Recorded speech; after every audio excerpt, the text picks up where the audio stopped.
In Isaiah chapter 2, beginning in verse 19, the Bible says, "And they shall go into the holes of the rocks, and into the caves of the earth, for fear of the Lord, and for the glory of his majesty, when he ariseth to shake terribly the earth. In that day they shall cast their idols of silver, and their idols of gold, which they made each one for himself to worship, to the moles and to the bats, to go into the clefts of the rocks, and into the tops of the ragged rocks, for fear of the Lord, and for the glory of his majesty, when he ariseth to shake terribly the earth." When will the Lord arise to shake terribly the earth?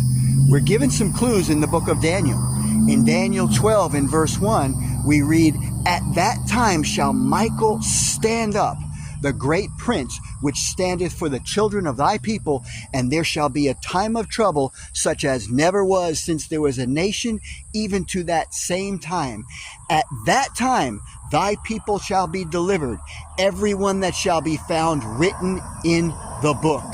And many of them that sleep in the dust of the earth shall awake, some to everlasting life, and some to shame and everlasting contempt."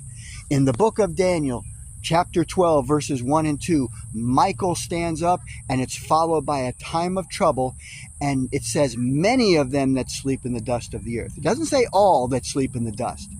In Daniel 12 and verse 2, it refers to a special resurrection. If you are a Seventh-day Adventist, and if you read the book, The Great Controversy, in the chapter Time of Trouble, the spirit of prophecy tells us that there is going to be a special resurrection for all who have died in the faith of the third angel's message.